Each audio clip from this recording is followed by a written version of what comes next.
God be the love to search and keep me. God be the prayer to move my voice.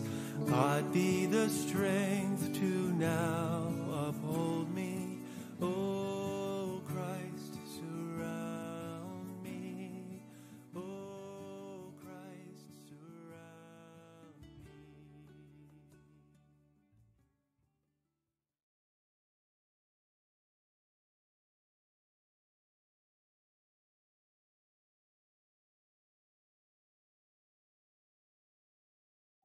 En el nombre del Padre, y del Hijo, y del Espíritu Santo. Amén. Nos acercamos, hermanos, luego de la lectura del Santo Evangelio, según San Juan, en el capítulo 2 de este Evangelio, a meditar en este tiempo ordinario, ya después de la Epifanía. Tenemos varios domingos en los que tocamos especialmente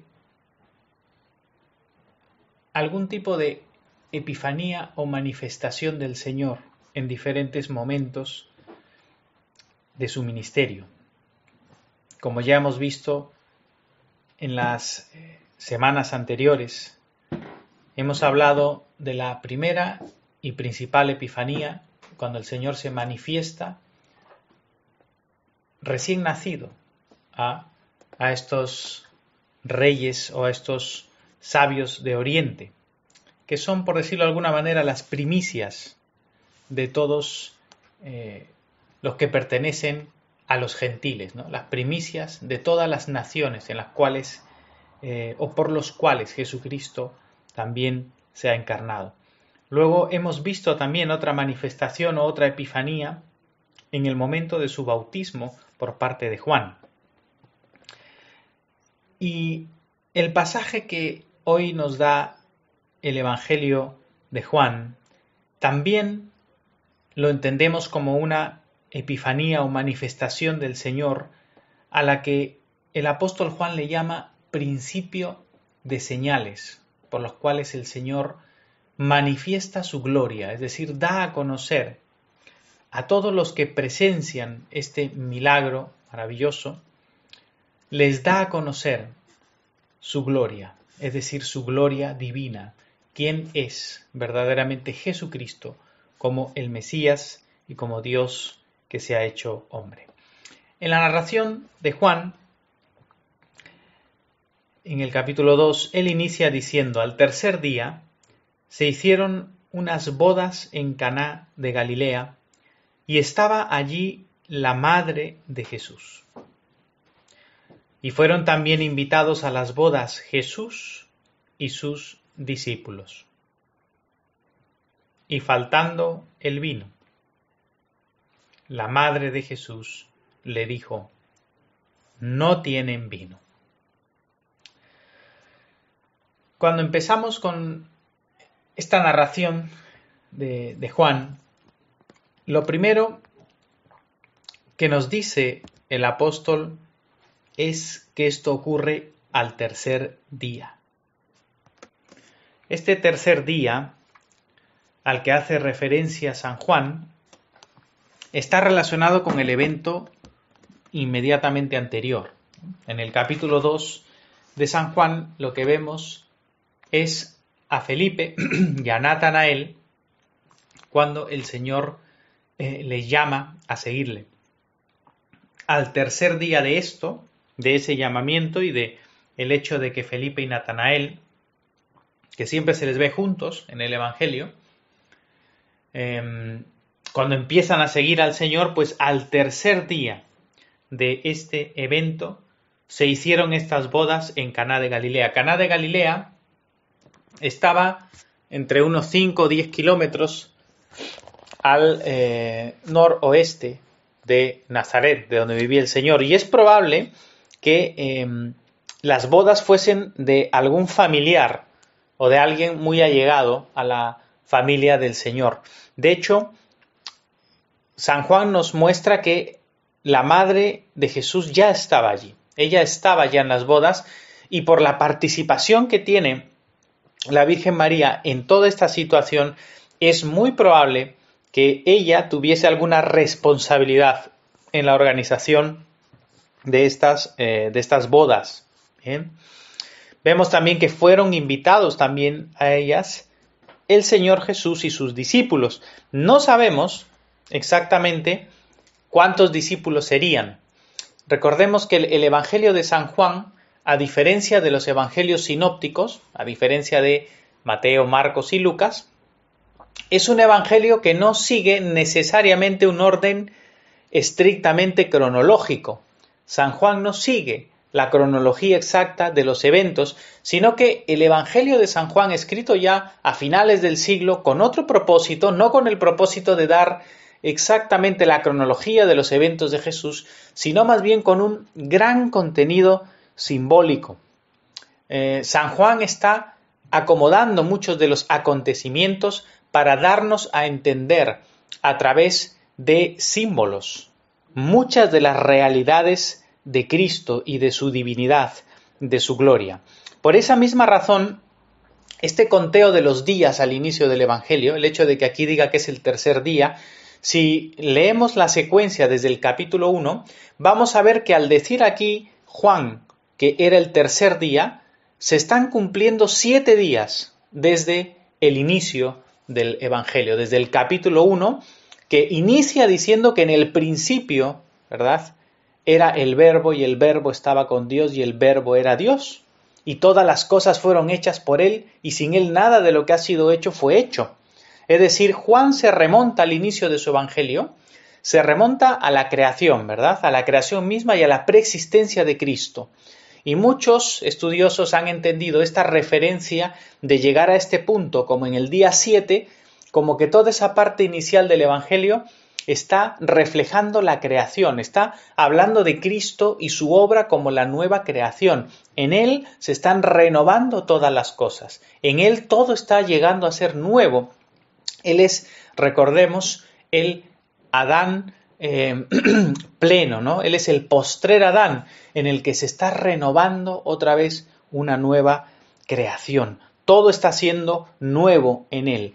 Y es en este día séptimo donde aparece este milagro, este primer signo que nos muestra Juan. Este primer signo no aparece en otros de los evangelios, solamente Juan, y nos lo relata, repito, como este primer signo o señal de que Jesús es realmente el Cristo, el Mesías, y por supuesto manifiesta su gloria divina, como el Evangelio de Juan lo hace constantemente. También esta referencia de ser al tercer día, ¿no? Muchos la han entendido como un reflejo también, o una expresión que utiliza Juan para relacionarlo también con la gloria de Cristo en la resurrección. Aquí en el momento en el que Él manifiesta también su gloria, pero de una forma anticipada a través de este milagro glorioso que hace. Es decir, como que este evento, este milagro que es el principio de sus señales, a la vez está relacionado con el manifestar de su gloria venidera, de su gloria futura, de la manifestación plena de su gloria en su resurrección y en su segunda venida. Es decir, estas señales de las que habla Juan en su Evangelio están manifestando de forma previa la gloria de Cristo que se manifiesta plenamente cuando Él va al Padre. Entonces, por ese sentido es que todo el Evangelio de Juan es un Evangelio que, como digo, encierra un montón de enseñanzas y un montón de apuntes que son más profundos de lo que parecen. Bien. Ahora, Juan nos refiere estas bodas, pero ciertamente el pasaje, repito, es misterioso, ¿no? Primero, en estas bodas no se menciona directamente a los novios, no sabemos exactamente quiénes son, ni siquiera se menciona a la novia en ningún momento, que sería un personaje muy importante, ni la familia de la que proceden. Realmente, en este evento, los protagonistas no son los novios, ellos no son los protagonistas de esta historia.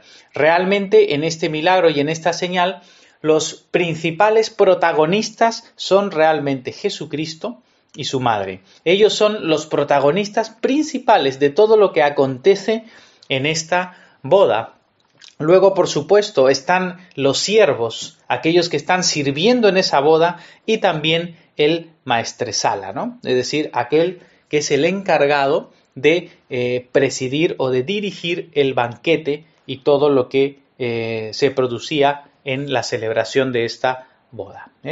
Y son realmente aquí los novios y los invitados de esa boda los que, sin saberlo, reciben el beneficio de la gracia, de la bendición y de este milagro que obra Jesús. Entonces, toda esta dinámica nos muestra que Juan está apuntando a algo que va más allá de simplemente lo que ocurre prácticamente en ese evento.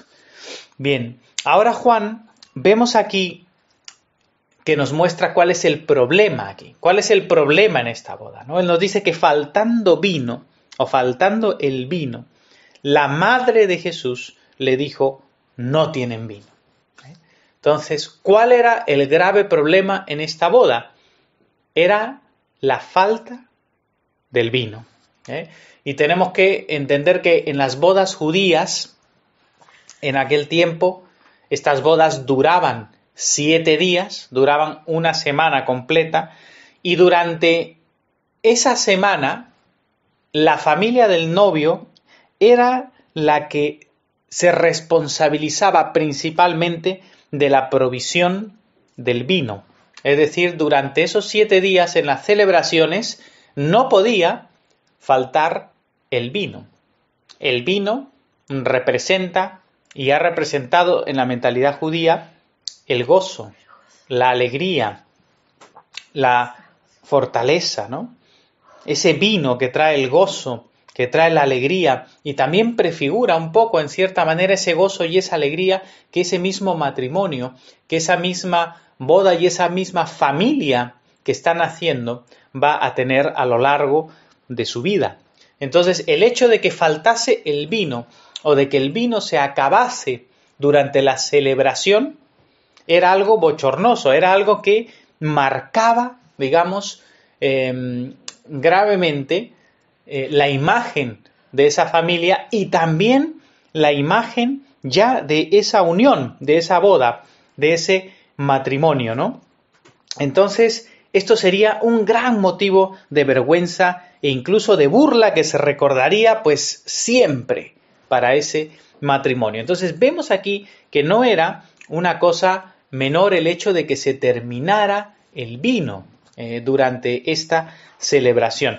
Y vemos, repito aquí, a la madre del Señor preocupada por esto, y es ella la que, detectando este problema, va inmediatamente hacia Cristo. Ella recurre inmediatamente a Cristo. Es curioso. Ella no recurre a ningún otro de los que esté allí. Habrían otras personas, los responsables, el mismo novio, los familiares del novio, el maestresala y otros responsables, pero María no recurre a nadie más sino a Cristo. Y ella misma se dirige hacia el Señor y al Señor le hace notar y le dice, falta vino o no tienen vino. Entonces, ante esta intervención de María delante del Señor, que realmente el hecho de que le diga a Jesús no tienen vino, es evidentemente una petición de ayuda, ¿no? Ella está manifestándole a Jesús el problema que tienen y para ver si Jesús puede hacer algo. Y muy probablemente María no está en sí pidiéndole que haga un milagro. Es probable que no sea exactamente que le esté pidiendo un milagro, pero sí que le está pidiendo que haga algo. Está acercándose a Cristo buscando ayuda, que haga algo en esta situación que es una situación grave. Ahora vemos la respuesta del Señor. En el versículo 4 Jesús le dijo, ¿qué tienes conmigo, mujer? Aún no ha venido mi hora. Y esta respuesta de Jesús literalmente sería, ¿qué a ti y a mí, mujer? Esa es la respuesta como se traduciría probablemente de forma más literal. ¿Qué a ti y a mí, mujer?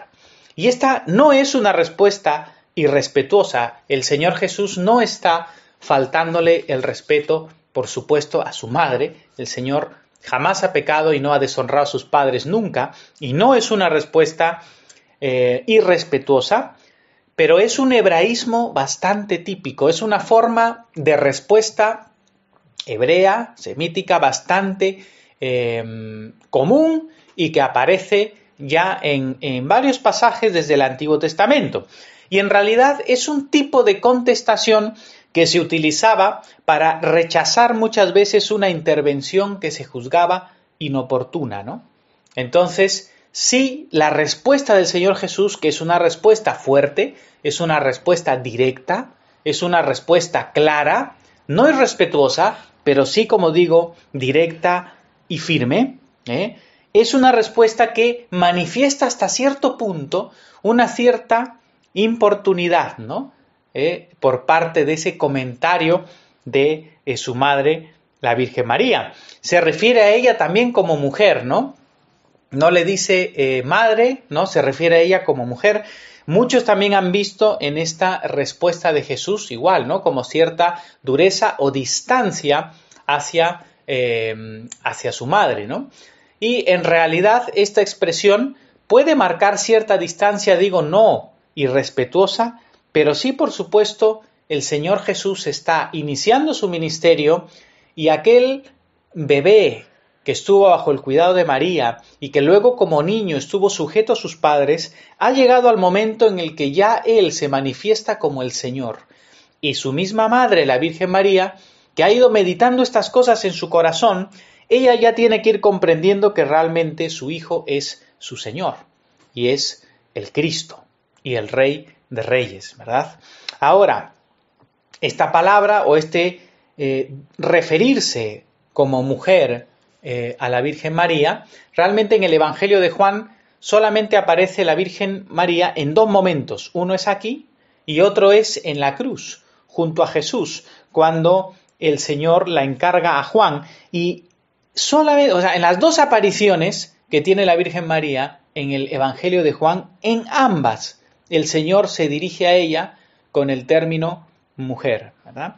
En Juan 19, que es la segunda vez, dice Juan 19:26, cuando vio Jesús a su madre, el discípulo, y al discípulo a quien él amaba, a Juan, que estaba presente, dijo a su madre, mujer, he ahí a tu hijo. Y después le dijo al discípulo, he ahí a tu madre. Y desde aquella hora, el discípulo la recibió en su casa. Aquí, como vemos, Jesús vuelve a dirigirse a María como madre. Algunos entienden en dirigirse a ella como mujer, una referencia también simbólica del apóstol Juan, como ya hemos visto, los padres de la Iglesia muchas veces vieron a la Virgen María también como esa nueva Eva, ¿no? Así como la primera Eva que falló en el principio y realmente creyó a la serpiente y arrastró y engañó y llevó a Adán también al pecado, y Adán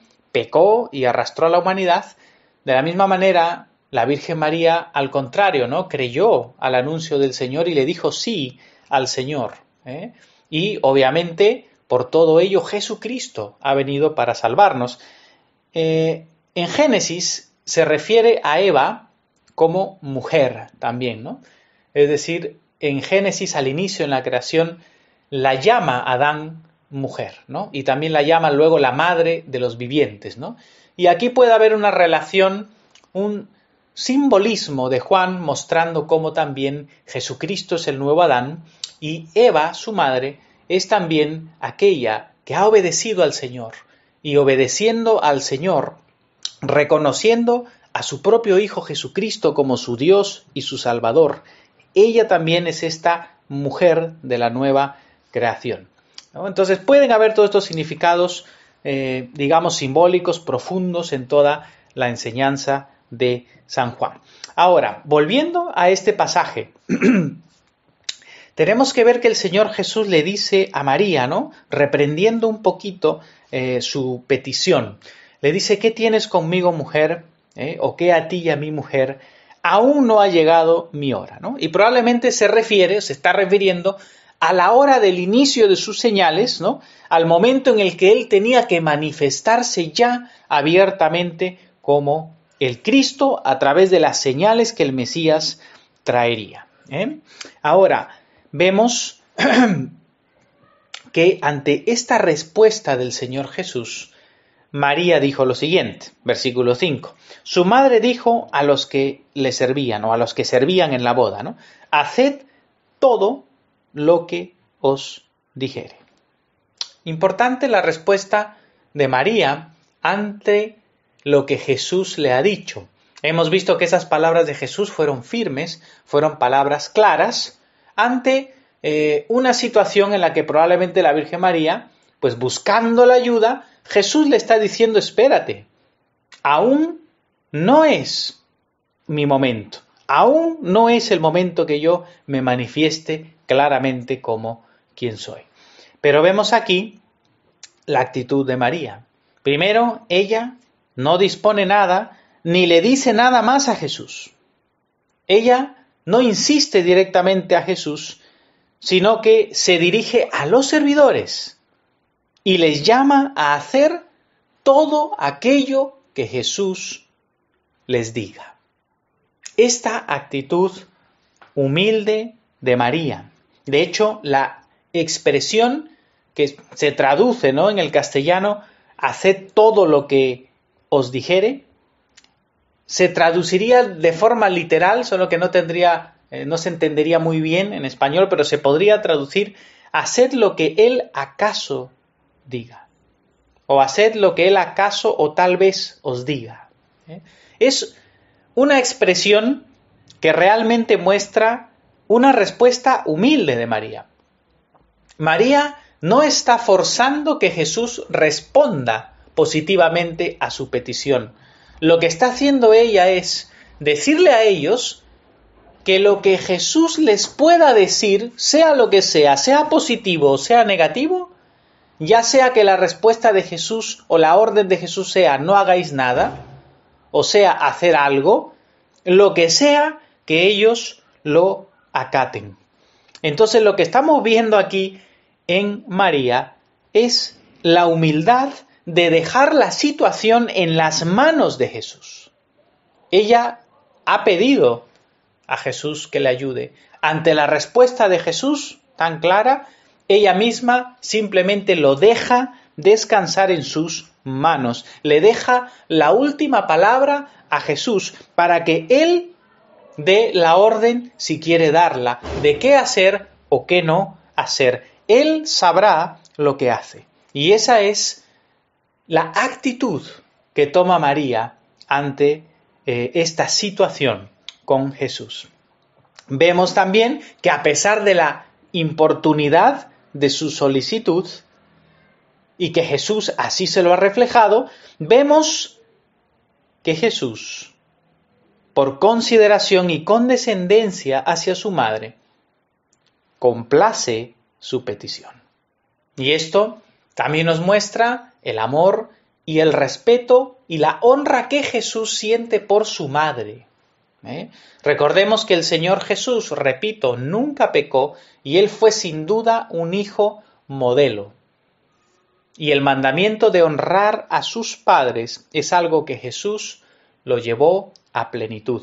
Y podemos ver, por supuesto, a Jesús como un hijo maravilloso, honrar a su madre en esta situación, a pesar de su importunidad, pero también considerando el corazón amoroso de la Virgen María, porque ella estaba buscando el bien de otros, no estaba buscando su propio bien, sino bendecir a ese matrimonio, a esa boda que estaba en una situación de apuro y le pide al Señor que haga algo, y a pesar de esa importunidad, a pesar de que no era todavía el momento de manifestarse el Señor, vemos a Jesucristo honrar también a su madre y complacerle en esta petición, adelantando el inicio de sus señales con este milagro. Porque como bien ha dicho el Señor, no era el momento, pero el Señor está adelantando el inicio de sus señales por honrar también a su madre, a pesar de su solicitud inoportuna. Vemos aquí esta misericordia del Señor. Y nos recuerda también esa enseñanza de Cristo mismo hacia sus discípulos de cómo orar y la parábola de la viuda y el juez injusto, ¿no? Donde dice, orad con insistencia, incluso con importunidad, dice el mismo Señor, ¿no? Porque así ese juez injusto incluso diría, voy a hacerle bien a esta viuda porque no me deja en paz, en otras palabras, ¿no?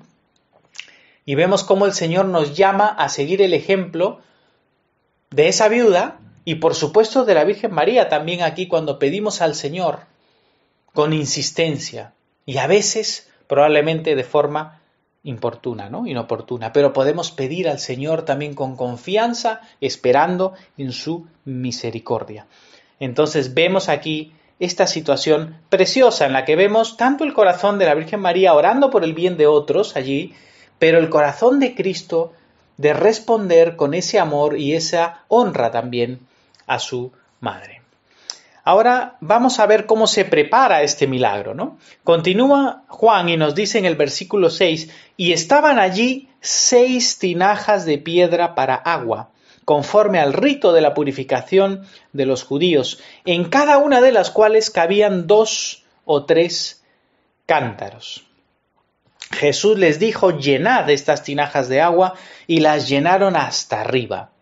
Entonces les dijo, sacad ahora y llevadlo al maestresala. Y se lo llevaron. 6 tinajas de piedra para agua conforme al rito de la purificación, nos dice San Juan.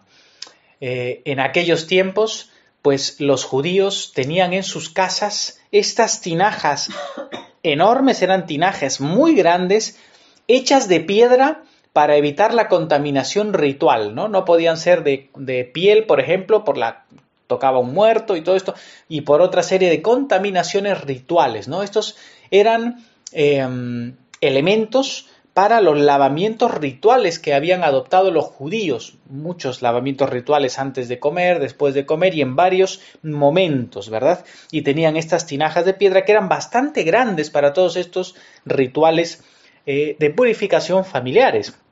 Nos dice aquí San Juan que cabían 2 o 3 medidas, ¿no? Que eran estos cántaros. Cada una de esas medidas podían ser aproximadamente entre 80, la capacidad total, ¿no? De 2 medidas podían ser unos 80 litros. Cada medida eran cerca de 40. Entonces, 2 o 3 medidas estamos hablando entre 80 o 120 litros de agua, aproximadamente lo que cabía en cada una de estas tinajas de piedra. O sea, era mucha agua la que entraba en cada una de estas tinajas, que repito, la finalidad, ¿cuál era? Respetar todos estos rituales de purificación que tenían los judíos anclados en la antigua alianza, en el antiguo pacto. Ahora, Jesús lo que hace directamente es dar una orden a los siervos de la boda. ¿Y cuál era la orden? Era llenar estas tinajas y ellos las llenaron hasta arriba. Es decir, vemos también aquí, primero, la respuesta de Jesús ante la petición de María. Él da esa orden directamente, está adelantando, como hemos dicho, el milagro, esa manifestación de su gloria, dando esta orden de llenar estas tinajas. Tener en cuenta, estas tinajas, estamos diciendo, representan la purificación del antiguo pacto. Les está pidiendo a los siervos que las llenen hasta arriba. Los siervos vienen y ¿qué es lo que hacen? Obedecen. Estamos viendo aquí la actitud importante de estos siervos, que lo que hacen es obedecer a la palabra del Señor. Lo que María les ha dicho, obedeced, haced todo lo que Él os dijere.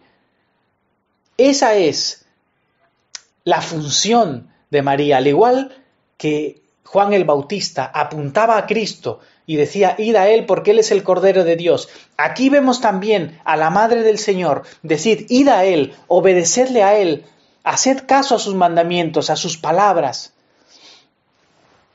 Por eso cuando una mujer se acercó al Señor y le dijo, bienaventurados los pechos que mamaste y el vientre que te llevó, el Señor le dice, bienaventurados más bien los que oyen la palabra de Dios y la obedecen, ¿verdad?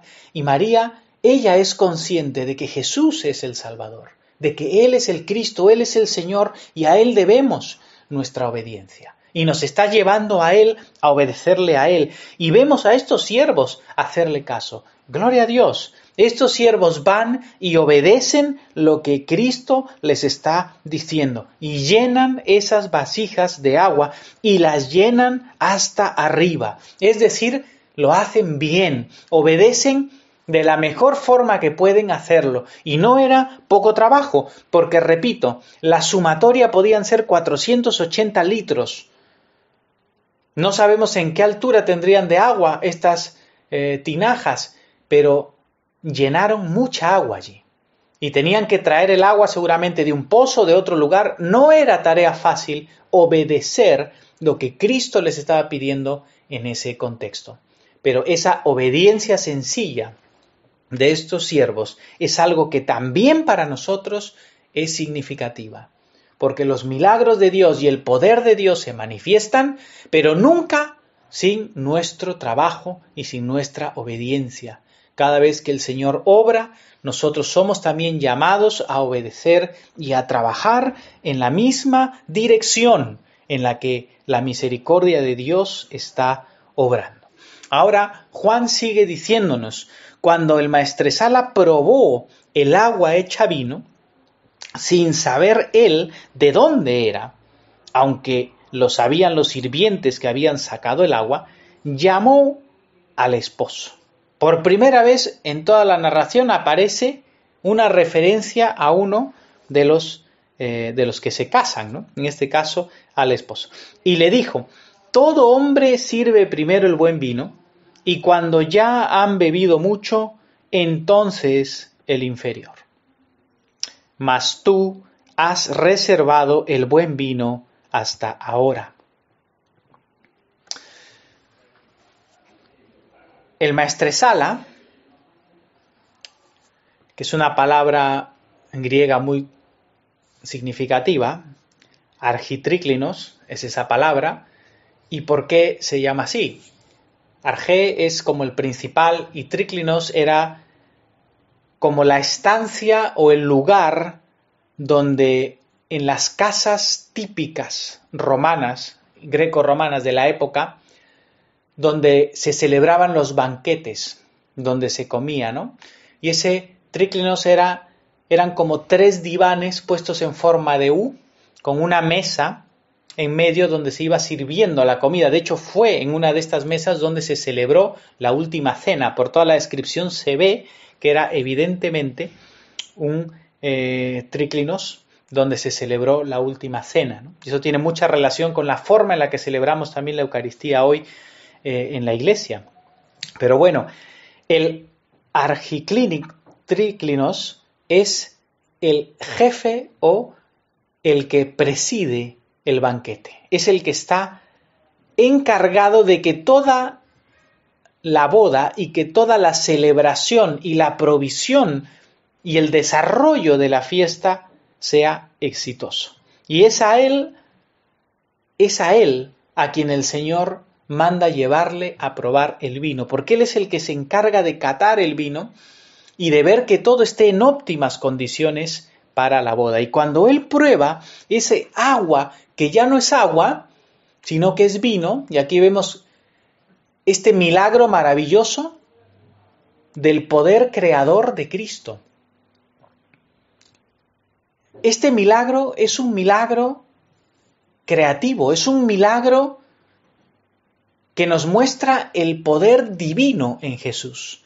En este milagro no vemos a Jesús orar al Padre, no vemos pedirle al Padre porque transforme algo, no vemos pedirle al Padre que obre este milagro. Él directamente, con solo decirlo, con solo dar esa orden a los siervos, esa agua se ha convertido en vino. Entonces vemos a Cristo cambiar claramente la naturaleza de las cosas, crear algo nuevo. Por esa razón también en los sacramentos podemos confiar claramente cuando el Señor une su palabra a los elementos, que hay una realidad nueva en los sacramentos. Cristo tiene el poder, por supuesto que tiene el poder, porque Él es Dios de hacer esto a través de su palabra. cuando este maestresala prueba el agua hecha vino. Él no sabía de dónde era, pero los siervos sí lo sabían, ¿no? Llamó al esposo, y este llamó es una palabra que es como gritó, ¿no? O sea, le llamó en alta voz y probablemente emocionado, ¿no? Llamó al esposo, ¿no? Y le dijo, todo hombre sirve el buen vino al principio, ¿no? Pero cuando ya han vivido mucho, entonces sirve el inferior. Claro, eso sería una costumbre muy típica a lo largo de esos 7 días. Al inicio se servía el vino bueno, cuando todos estaban todavía totalmente, sanos, y estaban con la lengua todavía no acostumbrada, ¿no?, al sabor del vino, y luego ya irían sirviendo un vino inferior, evidentemente, porque ya no se notaba, Pero el maestresala dice, tú has reservado el buen vino hasta ahora, es decir, tú has sacado el buen vino recién, es lo que le está diciendo. En otras palabras, lo que le está diciendo es que este vino era excelente. Este hombre había hecho lo que todos hacían. Es decir, al inicio había sacado el vino nuevo, el mejor. Pero ese vino luego se terminó, pero este vino que era convertido por Cristo era excelente. Era superior incluso al buen vino con el que esa boda empezó. Entonces vemos aquí la gloria de Cristo, este milagro maravilloso de Jesús, que Él produce este milagro creativo, creador, y Él trae este vino excelente para este matrimonio, para esta boda. Milagro que muestra claramente la divinidad de Jesucristo, que Él verdaderamente es Dios sobre todas las cosas. Solo con su palabra crea las cosas, Él siendo el verbo mismo de Dios. Qué maravilloso. Y nos dice Juan, cerrando esto, este principio de señales, semella, esa palabra clave en el Evangelio de Juan, este principio de señales hizo Jesús en Caná de Galilea y manifestó su gloria. Y sus discípulos creyeron en él. Juan no utiliza la palabra milagros, sino utiliza la palabra señales siempre, para referirse a estas señales donde Jesús manifiesta esta gloria divina. Y ante esta manifestación clara de su gloria, de su divinidad, nos dice Juan, sus discípulos creyeron en él. El Señor Jesús ya le había dicho a Natanael, cuando le dijo, cuando estabas en la higuera, debajo de la higuera yo te vi, y Natanael le dijo, tú eres el Cristo, ¿no?, el Dios de Israel, ¿no?, el Señor de Israel. Jesús le dice, porque te dije que te vi bajo la higuera, ¿crees? Le dijo, mayores cosas que estas verás. Entonces, aquí el Señor está cumpliendo esa promesa dada a sus discípulos. Mayores cosas verían, el cielo abierto, como dice al inicio también del Evangelio, y viendo a los ángeles que suben y bajan sobre el Hijo del Hombre, los cielos abiertos y Cristo como aquel que une los cielos y la tierra. Y lo que están viendo allí sus discípulos es esa gloria divina de Jesucristo, de Dios hecho hombre, del Verbo que se ha hecho hombre, el Verbo encarnado y que habitó entre nosotros. Y sus discípulos creyeron en él, y que nosotros también, a la luz de esa gloria divina y de la manifestación de estos maravillosos milagros y señales de Cristo, afirmemos nuestra fe en él. Quiero concluir, hermanos, este pequeño sermón con 3 pequeñas conclusiones. Una de ellas, evidentemente la presencia de Jesús en una boda y que allí manifieste esta su primera señal o la primera señal o manifestación de su gloria no es algo sin importancia ni es algo sin propósito. Esto nos muestra lo importante que es para Dios el matrimonio y la familia. Así como en su bautismo hemos dicho que Cristo es quien santificó las aguas del bautismo de Juan para que el bautismo cristiano sea el que nos da el Espíritu, de igual manera, Cristo en medio de esa boda, Él es el que santifica esta boda. Y una celebración típica judía de la unión de un hombre y una mujer en este vínculo sagrado, queda en Cristo sellado y bendecido. Y es por esto que la Iglesia celebra y bendice el matrimonio entre un hombre y una mujer que se unen en Cristo para vivir unidos a Él. Entonces, esto nos muestra, al igual que todas las Escrituras, que para Dios el matrimonio es sagrado, porque entre otras cosas representa la unión misma entre Dios y su pueblo, como hemos leído en Isaías 62, y como también el Nuevo Testamento nos muestra que Cristo es el novio y la Iglesia es la novia, y las bodas del Cordero se celebrarán plenamente cuando Jesucristo vuelva, pero la Iglesia es la esposa de Cristo, y Cristo amó a la Iglesia, amó a su esposa hasta dar su vida en la cruz, y la Iglesia obedece a su Señor y su marido, que es Cristo. Y esa realidad preciosa de la unión del hombre y la mujer en el matrimonio representan esa relación entre Cristo y la Iglesia. Y estas bodas mismas de Caná también nos reflejan, nos muestran la realidad de esa unión y de esas bodas plenas y perfectas que se darán entre Cristo y su Iglesia cuando Él vuelva y se celebran las bodas del Cordero. Entonces, nosotros tenemos que valorar, respetar y cuidar la belleza del matrimonio y estar totalmente alejados de las concepciones del mundo, de vivir vidas en las que el matrimonio se desecha y se practica el divorcio como si fuera cualquier cosa. Esto es gravísimo, gravísimo ante los ojos de Dios. Lo que el matrimonio significa, representa, es lo que Cristo mismo bendice, y es Cristo el que da el vino nuevo en el matrimonio. Sin Cristo y el vino nuevo que da Cristo en el matrimonio no camina. Por eso los matrimonios necesitan el vino nuevo que solamente da Cristo estando en medio, Cristo allí presente en esas bodas y Cristo presente en esa vida y en esa familia hasta el fin, es lo que garantiza el vino nuevo que permite a un matrimonio perseverar y mantenerse unidos, mostrando el amor de Dios. Cristo puede sanar, restaurar, perfeccionar y llevar hasta el fin de forma gloriosa el matrimonio y la familia. Así que esto es algo que todos nosotros tenemos que tener siempre firmes y defender la familia como el Señor la ha instituido, como esa unión sagrada de un hombre y una mujer que producen fruto para Dios. Ese es el modelo de familia y por eso es tan sagrado, tan importante para los cristianos no afirmar ningún otro tipo ni modelo inventado de familia, porque eso no es familia.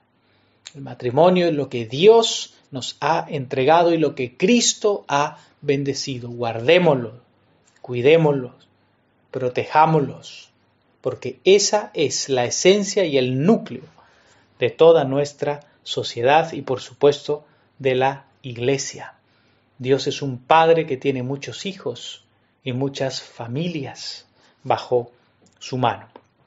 Observemos también en segundo lugar la preocupación sincera de corazón y la petición humilde de la Virgen María, que aunque pudo ser en algún sentido inoportuna, aprendamos también nosotros a pedir al Señor como ella pide.